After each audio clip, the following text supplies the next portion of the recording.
প্রিয় দর্শক, আসসালামু আলাইকুম। আমি জালালউদ্দিন। আমরা আগের ক্লাসে আলোচনা করছিলাম কিভাবে আপনারা ফরেক্স কি। আজকে আমরা আলোচনা করব ফরেক্স কি। তো আমরা জানলাম এখান থেকে যে ফরেক্স কি সেটা আমরা জানলাম এখান থেকে। এখন আমরা জানব কিভাবে ফরেক্স আমরা কাজ করব। বলছিলাম যে আগে ফরেক্সে আপনার কী করতে হবে, বেসিক শিখতে হবে।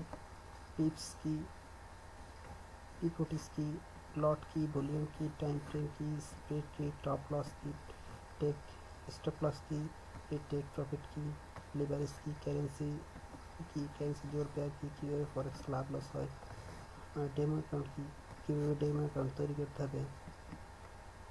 ঠিক আছে, এগুলো আমরা শিখব এবং শিখব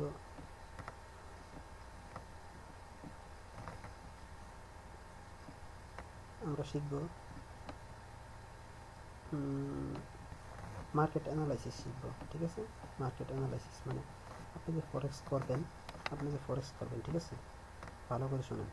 আপনি যে ফরেক্স করবেন, আপনি সিদ্ধান্ত নিলেন ফরেক্স করবেন, অ্যাকাউন্ট করলেন, সব কিছু করলেন। এখন আপনি ফরেক্স মার্কেট থেকে এটা ইউএস ডলার বাই করবেন জাপানিজ ডলার দিয়ে। ঠিক আছে, মানে বাংলাদেশি টাকায় আপনি আমেরিকান ডলার কিনবেন। আপনার জানতে পারবেন যে আমেরিকান ডলার আজকে কিনবেন বাংলাদেশে 100 টাকা আমেরিকান $1 কিনবেন। তাহলে আমেরিকান ডলারটা যদি 10 মিনিট পরে, 1 মাস পরে মনে করেন দাম কমে যেতেছে দিন দিন, তাহলে আপনি কী আপনার লস হবে নিশ্চিত। আপনি কিনছেন, ঠিক আছে, আমেরিকান ডলারে তো দেখছেন দাম বাড়তেছে আপনি আর কিনছেন, কেনার পরে কি আপনার আমেরিকান ডলারের দাম গেছে কমে, দিন দিন কমতেছে। আপনি কী লস হবে? এই লস ঠেকানোর জন্য আপনি মার্কেট অ্যানালাইসিস শিখতে হবে। মার্কেট অ্যানালাইসিস কি মানে আপনি কীভাবে বুঝবেন কখন এই যে আমেরিকান ডলারের দাম বাড়বে, কখন কমবো, বাংলাদেশের টাকার দাম কখন বাড়বো, কখন কমবো। ঠিক আছে, এটা আপনি শিখবেন। কীভাবে শিখবেন? এটার একটা সিস্টেম আছে। ঠিক আছে, তারপরে ওটা শেখার পরে রয়েছে মার্কেট অ্যানালাইসিস। তারপরে শিখবেন ফান্ডামেন্টাল অ্যানালাইসিস। মানে ফান্ডামেন্টাল অ্যানালাইসিস এটা আবার কি? এটা হচ্ছে যে আপনি মনে করেন আমেরিকান ডলার তো আপনি কিনবেন, ঠিক আছে।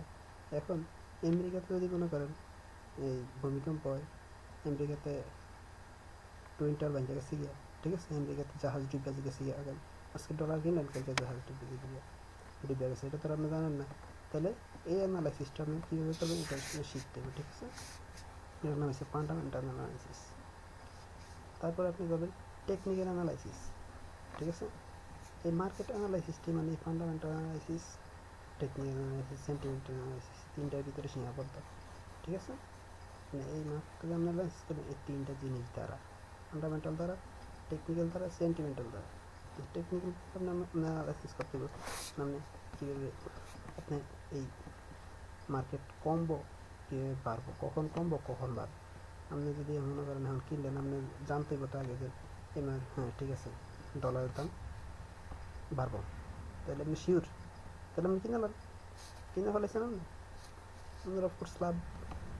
যদি দেখেন না বাংলাদেশি টাকা আমি কিনছি, এটার দাম কমতেছে, তাহলে এটা আমি বেচা ফেলাই।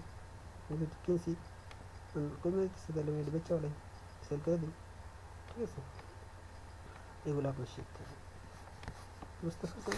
এগুলো শিখতে হলে আপনার কীভাবে শিখতে হবে সেটা আমরা মনে করেন আপনাদেরকে দ্বিতীয় আমাদের পরবর্তী ভিডিওতে ওই জিনিসটা আমরা আপনাদেরকে শেখাবো ভিডিওর মাধ্যমে সরাসরি। এখানে আমি শুধু বললাম কীভাবে আপনারা কোনটা করবেন, ফরেক্স কী আগে পড়বে বললাম, এই পর্বে বললাম যে কোন কোন জিনিস শেখার পর আপনি মানে বুঝতে পারবেন মার্কেট কখন কমবো, কখন বাড়বো, কখন আপনি বাই করবেন, কখন আপনি সেল করবেন।